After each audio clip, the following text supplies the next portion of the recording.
Pertama, Anies itu adalah sebagai sosok figur capres potensial. Karena potensial, maka ya tentu harus dijegal. Yang kedua, Anies adalah bukan dari kelompok, mohon maaf, kalangan kelompok istana gitu loh.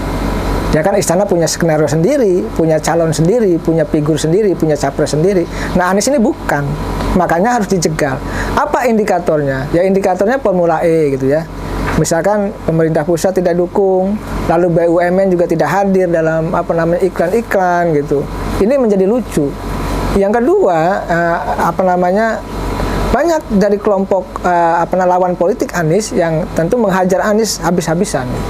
Jadi salah tidak salah gitu ya, ya dihajar habis Anies itu. Termasuk misalkan PSI gitu ya, yang Anies batuk pun diserang gitu, katakanlah seperti itu. Nah inilah yang indikasi bahwa karena Anies itu figur potensial ya, dan surveinya pun masuk 3 besar gitu ya, antara Ganjar dan Prabowo, maka ya harus disikat, harus stop gitu dalam konteks pencapresannya itu. Oleh karena itu tidak aneh dan tidak heran Anies ya harus berjuang, harus menjarin membangun sebuah kekuatan agar tetap bisa nyapres itu. Karena kalau Anies tidak nyapres, saya sih melihat ya nanti calonnya itu saja. Calonnya hanya calon kelompok oligarki dan yang akan dimenangkan oleh oligarki. Nah kalau Anies bisa maju nih, bisa ada poros baru yang menjadi kekuatan baru yang tentu menjadi pemilu lebih berwarna, lebih menarik. Kalau kita kontestasinya menjadi 3 poros atau 4 poros. Nah, Anies ini selain potensial bisa membawa kekuatan magnet poros-poros yang lain itu begitu.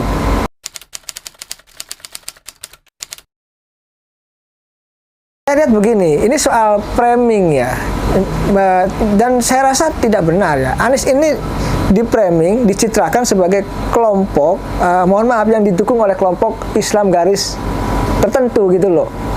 Jadi Anies ini dianggap terlalu ke kanan gitu. Oleh karena itu ya tidak bagus kalau misalkan Anies didukung PKS, kira-kira gitu. Mestinya Anies memang harus ke tengah. Ketika di stigma, ketika di framing Anies itu didukung oleh kelompok yang garis kanan katakanlah, maka Anies harus ke tengah. Nah, apa partai yang di tengah itu ya bisa Nasdem gitu loh. Makanya ya cocok kalau Anies di Nasdem atau partai-partai yang berbasis nasionalis religius. Kalau Anies didukung oleh partai misalkan kayak PKS, maka stigma itu tidak akan luntur. Yang Islam dukung Islam garis kanan itu gitu loh.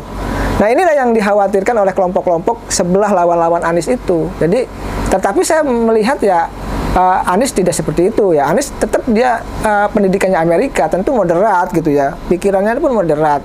Dan karena dia intelektual ya, saya lihat di tengah. Tetapi karena politik, stigma itu hadir, stigma itu ada. Bahkan saya pernah diskusi dengan kelompoknya Anies gitu. Selama ini ya kelompok Anies ingin membuktikan dan ingin membantah tuduhan-tuduhan itu.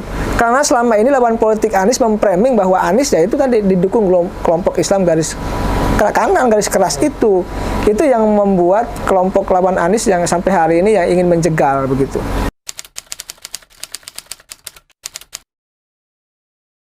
Saya melihatnya cukup ya, karena kita kan harus objektif, masyarakat juga objektif. Begini, kalau Anies itu dianggap gagal, dianggap tidak baik, elektabilitasnya tidak akan naik, tidak akan ada di atas gitu loh, karena dianggap tidak berprestasi. Karena mungkin ya janji kampanyenya lebih banyak yang direalisasi dibanding tidak direalisasikan, maka tadi masyarakat atau warga Jakarta khususnya termasuk masyarakat Indonesia tadi bahwa Anies dianggap memiliki prestasi itu. Karena penghargaan pun banyak didapatkan oleh Anies baik di tingkat nasional maupun internasional. Nah, ya, tetapi tetap sebagai sosok manusia tidak ada yang sempurna. Masalah banjir juga masih belum terselesaikan. Ya, ini ya juga harus menjadi PR Anies. DP rumah persen juga ada yang bermasalah. Nah, ini juga menjadi PR. Nah, oleh karena itu saya melihat dengan prestasi yang ada itu cukup untuk Anies bisa menjadi capres. Oleh karena itu tadi Anies menjadi figur yang dihitung, yang harus dijegal. Karena apa? Karena prestasinya di Jakarta ya cukup gitu untuk bisa melenggang menjadi capres itu.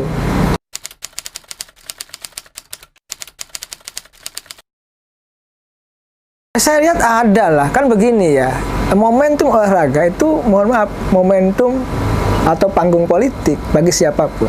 Lihat saja kasus Erick Thohir. Erick Thohir itu dulu ketua pelaksana Asian Games. lalu kena sukses diangkat sebagai ketua tim pemenangan Jokowi Ma'ruf. Dan menang, karena menang itu pula menjadi Menteri BUMN. Ketika menjadi Menteri BUMN lalu menjadi calon capres dan cawapres. Ingat, itu karena momentum olahraga. Nah, lawan-lawan politik Anies gitu ya, itu paham, atau capres-cawapres yang lain itu paham bahwa Formula E adalah panggungnya Anies, momentum Anies. Jadi kalau dibeli ruang, kalau dibeli pendanaan, dibeli iklan ya, dibeli sokongan dana dan lain sebagainya, maka Anies lah yang akan moncer terkait dengan prestasi dan elektabilitasnya itu. Makanya ruang itu ditutup. Dalam politik itu kan sedikit mungkin ya tidak akan memberi ruang kepada siapapun untuk bisa melenggang gitu loh, untuk bisa punya akses untuk menaikkan elektabilitas. Nah, makanya ya tadi standar ganda, misalkan Erik, Sandiaga Uno, standar ganda di Mandalika mereka dukung. Kenapa? Karena panggung mereka itu panggungnya Erik dan panggungnya Sandi. Nah, ini Formula ini bukan, karena bukan panggungnya. Ya kan, karena dia juga ingin menjadi capres-cawapres, ya maka ditutuplah pendanaan-pendanaan itu. Dan secara politik yang memang itu biasa dilakukan.